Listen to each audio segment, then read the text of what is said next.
अस्सलाम वालेकुम 9th class. बेटे open your physics book chapter number 2 की एक्सरसाइज बेटे आज हम करेंगे। एक्सरसाइज पेज नंबर 48 आप लोग निकालें। पेज नंबर 48 पे फर्स्ट पार्ट है, ए पार्ट आपको दिया गया है। MCQs मल्टीपल चॉइस क्वेश्चन आपको दिए हैं, वो पहले हम लोग करेंगे, देन हम इंशाल्लाह अपने जो है नेक्स्ट क्वेश्चन की तरफ आएंगे। MCQ में पहला पार्ट आपको दिया हुआ है, the numerical ratio of displacement to distance is. चार ऑप्शंस आपको दिए हुए हैं और उन्होंने आपसे पूछा है कि जो डिस्प्लेसमेंट की जो रेशियो है टू डिस्टेंस जो है वो कौन सी है। आपने जो है उसका करेक्ट आंसर जो है बेटे वो बताना है। तो आपका यहाँ पे अगर आप लोग देखोगे तो बेटे आपका जो करेक्ट आंसर होगा वो क्या है, इक्वल टू और less than 1, that is your correct answer. यानी कि पार्ट डी जो है वो आपका करेक्ट आंसर होगा। तो आप लोग पार्ट डी को जो है बेटे टिक करो। ओके, क्लियर हो गया। If a body does not change its position with respect to some fixed point, then it will be in the state of बेटे ये तो सिंपल, ये ऊपर वाला जो है मैंने आपको टिक लगवाया है, ये सिंपल है। रेशो बताना है तो रेशो जो है वो अगर हम न्यूमेरिकल रेशो लें डिस्टेंस और डिस्प्लेसमेंट का, तो वो क्या होता है, इक्वल या लेस देन क्या होगा, 1 होगा। क्लियर हो गया। दूसरा उन्होंने क्या पूछा है कि अगर कोई भी बॉडी जो है विद रिस्पेक्ट मतलब अपनी जो है वो पोजीशन चेंज नहीं करती to with respect to some fix point, तो उस स्टेट को हम लोग क्या कहते हैं। आपको 4 ऑप्शन दिए हुए हैं तो आपने अपना करेक्ट ऑप्शन बताना है। जाहिर सी बात है, जब कोई बॉडी अपनी पोजीशन चेंज नहीं करी होती तो उसको हम लोग क्या कहते हैं कि वो स्टेट ऑफ रेस्ट में है। तो इसका ए पार्ट जो है वो आपका करेक्ट आंसर होगा। आप ए पे जो है वो टिक लगाएंगे। नंबर 3 पे अगर हम चलें, a ball is draw from the top of the tower, the distance covered by it in the first second is. आपने जो है वो डिस्टेंस फाइंड करना है बेटे। सिंपल, आप लोग जो है वो डिस्टेंस का लगाओगे वैल्यू, मैंने आपको एक्सप्लेन की हुई है, आपने सिंपल वो लगानी है। जब आप सिंपल वैल्यू लगाओगे तो आपका जो आंसर आएगा, आपकी जो वैल्यू आएगी डैट इज 5 मीटर जो है आपकी बेटे वैल्यू आएगी। डिस्टेंस फाइंड करना मैंने आपको बताया, S is equals to VT। Clear. Second है, सेकेंड 1 सेकेंड आपको बताया हुआ है, टाइम टाइम आपको दिया हुआ है और जो है आपने वो फाइंड करना है डिस्टेंस। क्लियर। नेक्स्ट आपके पास आता है ये क्या, ये हमारा हो गया था बेटे थर्ड पार्ट ना। Ball is drop from the top of the tower, the distance covered by it in the first second is. First second में कितना डिस्टेंस उसने कवर किया है। बॉल जो है टावर के टॉप से गिराया है, आपने डिस्टेंस फाइंड करना है तो डिस्टेंस उसका कितना होगा, 5 मीटर होगा। क्लियर हो गया। डिस्टेंस कैसे फाइंड करते हैं मैंने आपको इसका सारा मेथड जो है वो एक्सप्लेन किया, इसलिए इस टाइम सिर्फ मैं आंसर बता रही हूँ। आप लोग कैलकुलेट करो, अगर नहीं आता देन आप लोग मेरे से जो है वो पूछो। 2.4 की तरफ अगर आप लोग जाते हो, a body accelerate from rest to velocity of 144 kilometer per hour in 20 second, the distance covered by it is. आपने डिस्टेंस फाइंड करना है, आपको वेलोसिटी दी हुई है, आपको क्या टाइम दिया हुआ है बेटे, आपको टाइम भी दिया हुआ है। आप क्या फाइंड करोगे, आप डिस्टेंस फाइंड करोगे। जब आप डिस्टेंस फाइंड करोगे तो आपका डिस्टेंस बेटे क्या आएगा, 400 मीटर डिस्टेंस आएगा।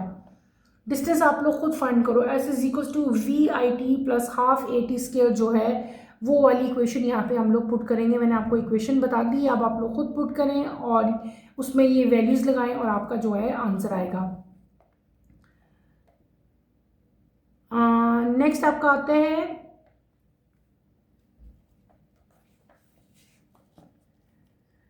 a body is moving with constant acceleration बेटे starting from rest. It covers distance 5 meter in 4 seconds. How much time does it take to cover 1/4 of the distance? ठीक है, तो आपने बताना है टोटल टाइम। आपके पास चीज़ें बेटे दी होती हैं, आप लोग अपना डाटा लिखो, जो जो चीज़ें आपको दी होंगी आप वो देखो और फिर आपने खुद सोचो कि इसमें कौन सी इक्वेशन जो है मैं पुट करूँगी। क्योंकि यहाँ पे देखो बॉडी ने स्टार्ट किया है फ्रॉम रेस्ट। जब भी कोई बॉडी रेस्ट से स्टार्ट करती है इसका मतलब क्या होता है कि उसकी इनिशियल वेलोसिटी क्या होगी, इनिशियल वेलोसिटी बेटे उस बॉडी की क्या होगी, 0 होगी। डिस्टेंस भी आपको दिया हुआ है, टाइम भी आपको दिया हुआ है, तो आपने टाइम फाइंड करना है 1/4 डिस्टेंस का, अगर जो है आपका कवर करना हो आपने, तो वो टाइम आपका क्या आएगा 2 सेकेंड, यानी कि बी पार्ट जो है that is your correct answer. ये छोटे छोटे आंसर्स हैं, ये मैं आप लोगों को सिर्फ समझा रही हूँ और टिक कर रही हूँ, आप लोगों ने ये खुद करने हैं, और अगर नहीं आते देन आप जो है मेरे से पूछो। आगे जो फर्दर आपके जो न्यूमेरिकल्स हैं, जो लॉन्ग न्यूमेरिकल्स हैं, वो सारे बेटे मैं आपको करवाऊंगी। 2.7 पे आप आओ। 2.7 बेटे आपको नजर आ रहा है, the area under the speed time graph. 2.6 अच्छा रहता है अभी मेरा। 2.6 पे अगर हम लोग आते हैं तो the displacement time graph, two object A and B are shown in figure. एक ग्राफ उन्होंने आपको दिया है, ठीक है, डिस्प्लेसमेंट का ग्राफ दिया हुआ है। Point out the true statement, ठीक है, तो ट्रू स्टेटमेंट यहाँ पे आपके पास कौन सी आएगी, the velocity of A is greater than B. यहाँ पे b जो है वो लीनियर लाइन बनी है, a जो है ऊपर चला गया, इसका मतलब क्या हुआ कि a की स्पीड जो है वो b की निस्बत जो है वो ज़्यादा होगी। तो आपका जो करेक्ट ऑप्शन होगा वो क्या होगा, first one is your correct option, the velocity of a is greater then b। Clear हो गया। नेक्स्ट आप आएंगे 2.7 पे। 2.7 क्या है, the area under the speed time graph is numerically equal to. Area आपको बताया कि अगर स्पीड टाइम ग्राफ हो तो एरिया किसके इक्वल होता है बेटे, आपने बताना है कि एरिया जो है वो कवर होगा। एरिया अगर स्पीड और टाइम ग्राफ में अगर आप देखें तो एरिया किसके इक्वल होगा, area is equals to total distance covered. बेटे टोटल डिस्टेंस कवर्ड के इक्वल जो है वो एरिया होता है, यानी कि आपका करेक्ट आंसर इसका क्या हो जाएगा, पार्ट डी जो है that is your correct answer. फिर हम आते हैं अपने नेक्स्ट पार्ट की तरफ। अगर आप बुक के पेज नंबर 49 पे आप लोग आ जाओ, यहाँ पे आपको दिया 2.8, gradient of the speed time graph is equal to. जो ग्रेडियंट है स्पीड टाइम ग्राफ का बेटे वो किसके इक्वल होता है, ये आप लोग बताओगे। 2.8 में आप लोगों को करवा रही हूँ, डैट इज इक्वल टू, जो ग्रेडियंट है स्पीड टाइम ग्राफ का, ठीक है, वो किसके इक्वल होता है, वो होता है बेटे एक्सेलरेशन के इक्वल होता है। एक्सेलरेशन को आप टिक करोगे, ठीक है। स्पीड टाइम ग्राफ का जो ग्रेडियंट है that is equals to acceleration. Clear हो गया। 2.9 पे अगर आप आओ, gradient of distance time graph. आप पहले क्या पूछा था, पहले स्पीड टाइम पूछा था, अब आपसे पूछा है डिस्टेंस टाइम का। तो डिस्टेंस टाइम जो है वो किसके इक्वल होता है, वो होता है स्पीड के इक्वल। स्पीड पे टिक करो आप लोग, करेक्ट। नेक्स्ट आपका आता है, अ कार एक्सेलरेट यूनिफॉर्मली। आपको उसकी वेलोसिटी बताई हुई है, टाइम दिया हुआ है, ये इनिशियल वेलोसिटी है, this is your final velocity. Time आपको दिया हुआ है, आपने ग्राफ बताना है कि ग्राफ जो है वो, देखो इसकी वेलोसिटी क्या हो रही है, इंक्रीज हो रही है, ठीक है, इसका मतलब है इंक्रीज हो रहा है। इंक्रीज जब वेलोसिटी हो रही हो तो आपके पास किस तरह का ग्राफ बनेगा बेटे, ये तो नहीं बनेगा, ये स्ट्रेट लाइन होता है, इसका मतलब है दोनों प्रोपोर्शनल, ये भी नहीं बनेगा, ये भी नहीं बनेगा। तो आपका जो करेक्ट ऑप्शन है वो क्या होगा बेटे, पार्ट सी जो है, this is your correct option. Part C पे आप लोग जो है वो टिक करेंगे। क्लियर हो गया। अब हम आते हैं अपने नेक्स्ट पार्ट की तरफ, पार्ट बी की तरफ, ठीक है। पार्ट बी आपका है शॉर्ट क्वेश्चन आंसर्स जो है वो आपने देने हैं। पहला क्वेश्चन है, define scalar and vector quantities. बेटे मैंने आपको स्केलर और वेक्टर क्वांटिटीज़ जो हैं वो डिटेल से पढ़ाई हैं। आपने सिंपल यहाँ पे स्केलर की हेडिंग देके स्केलर लिखोगे, वेक्टर की हेडिंग देके वेक्टर्स लिखोगे, और इन दोनों की एग्जाम्पल भी लिखोगे। स्केलर कौन सी क्वांटिटीज़ होती हैं, जिनको हम लोग मैग्नीट्यूड से डिस्क्राइब करते हैं। कॉमन एग्जाम्पल कौन सी थी, मैस, स्पीड, टाइम, लेंथ और वॉल्यूम थी, ठीक है। इसी तरह वेक्टर में जब आप आओगे, वेक्टर वो क्वांटिटीज़ हैं जो मैग्नीट्यूड और एज वेल एज डायरेक्शन भी जिनकी रिक्वायर्ड होती है। कॉमन एग्जांपल इनकी कौन सी थी, वेट, फोर्स और वेलोसिटी। मैंने आपको बता भी नहीं है, लेकिन आपकी बुक के स्टार्ट में जो है ये दोनों की डेफिनेशंस और एग्जांपल्स लिखी हुई हैं, आप वहाँ से देख सकते हैं। क्वेश्चन नंबर 2 पे आप आओ, give 5 examples for E scalar and vector quantities. पहले आप लोग स्केलर की हेडिंग दो, फिर आप लोग वेक्टर की हेडिंग दो। स्केलर में बेटे आप लोग लिख लो, राइट, आप लोग खुद राइट करें, मैं आपको बता रही हूँ। स्केलर में आप राइट करें mass, speed, time, length, volume, work and energy. Book से भी आप देख सकते हो। और वेक्टर में आप लोग क्या राइट कर लो, वेक्टर में आप लोग लिखो weight, force, velocity, displacement, momentum and torque. Next हम आते हैं अपने 2.3 क्वेश्चन की तरफ। State head to tail rule for addition of vectors. बेटे आपकी बुक में मैंने आपको ये हेड टू टेल रूल जो है ये डिटेल से पढ़ाया था। मैं आपको दिखा देती हूँ यहाँ पे कहाँ है, ताकि आप जो है इजीली वहाँ से देख के अपना आंसर जो है वो राइट भी कर लोगे और आपको जो है वो आसानी भी हो जाएगी। हमने हेड टू टेल रूल जो है वो डिटेल से पढ़ा था। मैं आप लोगों को बताती हूँ कहाँ था, यहाँ पे ये आया। जब हमने एडिशन ऑफ वेक्टर पढ़ा था बेटे, तो मैंने आपको बताया था कि वेक्टर्स को हम लोग ऐड करते हैं बाय ग्राफिकल मेथड, और ऐड करने के लिए हम कौन सा रूल अप्लाई करते थे? Head to tail rule apply करते थे। हेड टू टेल रूल क्या होता है? आपकी बुक के पेज नंबर 31 पे जो है उसकी डेफिनेशन लिखी हुई है, ये this is head to tail rule, और उसकी स्टेटमेंट जो है ये लिखी हुई है। ये स्टेटमेंट आपने उस क्वेश्चन के आंसर में जो है राइट करनी है, और वहाँ पे हेड टू टेल रूल की पूरी एग्जाम्पल जो है वो दी हुई है कि किस तरह आपने वेक्टर्स को ऐड करना है। Is that clear? तो आपने सिंपल आपका क्वेश्चन जो है वो क्वेश्चन क्या आपकी बुक में दिया हुआ, state head to tail rule for addition of vector. सिर्फ स्टेटमेंट पूछी है, तो स्टेटमेंट बेटे मैंने आपको पढ़ाई भी थी, अच्छी तरह समझाई भी थी। This is your required answer. ये स्टेटमेंट है, ये स्टेटमेंट उस आंसर में आप लोगों ने राइट करनी है। क्लियर हो गया? नेक्स्ट आता है question number 4, what are distance time graph and speed time graph. Distance time graph और स्पीड टाइम ग्राफ क्या होते हैं बेटे? डिस्टेंस टाइम ग्राफ के आगे आप हेडिंग दो distance time graph. Distance time graph के आगे आप लोग लिख लो कि ये ऐसा ग्राफ है जो शो करता है कि डिस्टेंस जो है वो टाइम के साथ साथ जो है वो चेंज होता है, और ये जो ग्राफ है ये हमें किसी भी जो ऑब्जेक्ट है उसकी स्पीड शो कराता है। क्या करता है? स्पीड शो करता है। ठीक है, और इसे पता क्या चलता है हमें कि टाइम के साथ साथ जो है वो डिस्टेंस इंक्रीज होता है। और ये ग्राफ जो है या इसको आप ये कह सकते हैं कि ये जो डिस्टेंस टाइम ग्राफ जो है बेटे, gradient of distance time graph shows speed. Clear हो गया? नेक्स्ट हम आते हैं स्पीड टाइम ग्राफ की तरफ। स्पीड टाइम ग्राफ जो है वो शो करते हैं कि टाइम के साथ साथ जैसे जैसे टाइम इंक्रीज होता है, स्पीड भी जो है वो भी उसके साथ साथ जो है उसमें चेंज आएगा। और इसका जो ग्रेडियंट है स्पीड टाइम ग्राफ का, वो शो करता है बेटे आपको जो एक्सेलरेशन। क्या ये शो करेगा? The gradient of speed time graph show acceleration. आप लोग राइट करोगे यहाँ पे। क्लियर? नेक्स्ट आपका आता है 2.5। बेटे 2.5 पे मैं आ रही हूँ। Falling object near the earth have same constant acceleration. Does this imply that the heavier object will fall faster than lighter object?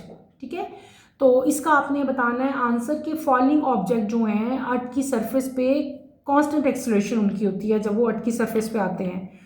इसी चीज़ को क्या हम अप्लाई कर सकते हैं अगर कोई हैवी ऑब्जेक्ट जो है वो भी मतलब हैवी ऑब्जेक्ट जो है वो तेज़ी से मूव करेगा as compare to lighter object? ये आपसे क्वेश्चन में पूछा गया है, तो इसका आंसर आप लिखोगे नो।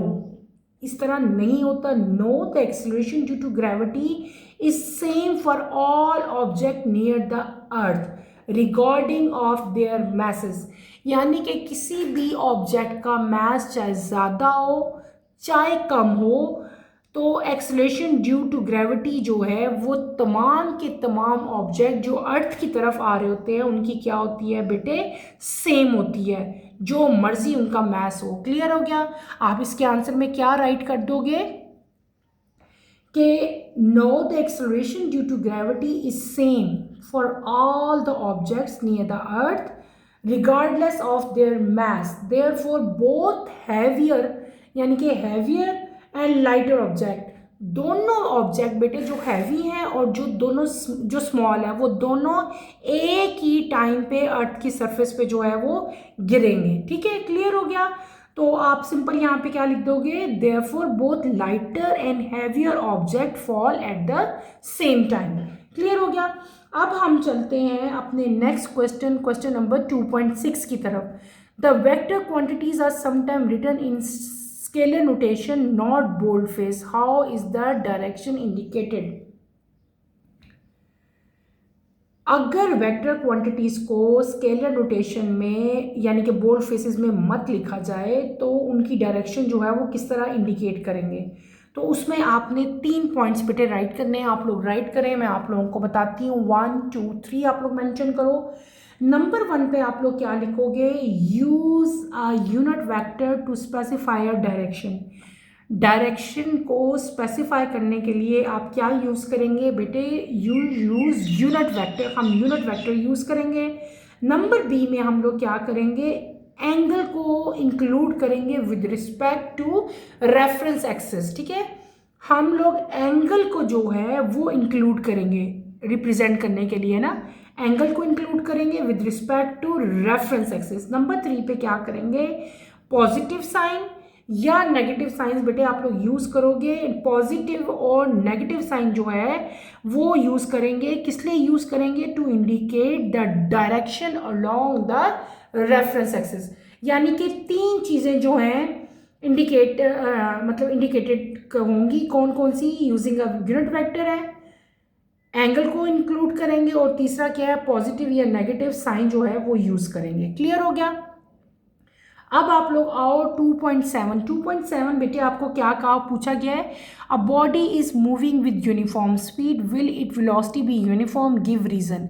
एक बॉडी जो है मूव कर रही है यूनिफॉर्म स्पीड के साथ, क्या उसकी वेलोसिटी भी यूनिफॉर्म रहेगी? अगर रहेगी तो उसका रीजन क्या है, ये आपने बताना है। ठीक है, तो इसका सिंपल आंसर है कि वेलोसिटी जो है, अगर बॉडी जो है यूनिफॉर्म स्पीड के साथ मूव कर रही है और उसकी डायरेक्शन बेटे अगर चेंज हो रही होती है तो उसकी वेलोसिटी जो है वो यूनिफॉर्म नहीं रहती। आप कैसे लिखोगे? No, the velocity will not be uniform if the direction of motion change. अगर किसी भी, अब स्पीड जो भी हो, अगर डायरेक्शन चेंज हो रही है तो वेलोसिटी जो है वो यूनिफॉर्म नहीं रहेगी, क्योंकि वेलोसिटी जो है बेटे वो स्पीड पे भी डिपेंड करती है और डायरेक्शन पे भी डिपेंड कर रही होती है। इसको आप ऐसे भी राइट कर सकते हो कि वेलोसिटी जो है वो यूनिफॉर्म नहीं रहेगी, क्योंकि velocity, because velocity depend on speed and direction. If the body changing direction, its velocity will change। ठीक है, कांस्टेंट स्पीड कांस्टेंट भी हो ना, वेलोसिटी जो है वो क्या रहेगी? यूनिफॉर्म नहीं रहेगी, क्योंकि वेलोसिटी जो है वो स्पीड और डायरेक्शन पे मूव कर रही होती है। डायरेक्शन चेंज होगी तो वेलोसिटी भी जो है वो भी चेंज हो जाएगी। अब हम नेक्स्ट पार्ट की तरफ आते हैं। पार्ट आपका है 2.8। Is it possible for a body to have acceleration when moving with? कोई भी बॉडी अगर कांस्टेंट वेलोसिटी के साथ मूव कर रही हो या कांस्टेंट स्पीड के साथ मूव कर रही हो तो क्या उसके अंदर एक्सेलरेशन प्रोड्यूस होगी? आपने इसका आंसर देना है। पहले हम आते हैं अपने पार्ट 1 की तरफ। पार्ट 1 में क्या पूछा है कि अगर बॉडी कांस्टेंट वेलोसिटी के साथ मूव कर रही हो तो बेटे अगर कोई बॉडी कांस्टेंट वेलोसिटी के साथ मूव करती है तो उसके अंदर एक्सेलरेशन प्रोड्यूस नहीं होगी। क्लियर हो गया? तो आप क्या लिख दोगे? It is impossible for a body to have acceleration if it move with constant velocity. Why? इसका रीजन क्या है? Because acceleration requires a change in velocity. Acceleration के लिए वेलोसिटी का चेंज होना ज़रूरी होता है। इसका मतलब ये हुआ कि अगर कोई बॉडी कांस्टेंट वेलोसिटी के साथ मूव कर रही है तो उसके अंदर एक्सेलरेशन जो है वो प्रोड्यूस नहीं होगी। आप सिंपल लिख सकते हो, it is impossible for a body to have acceleration when moving with constant velocity because acceleration requires a change in velocity.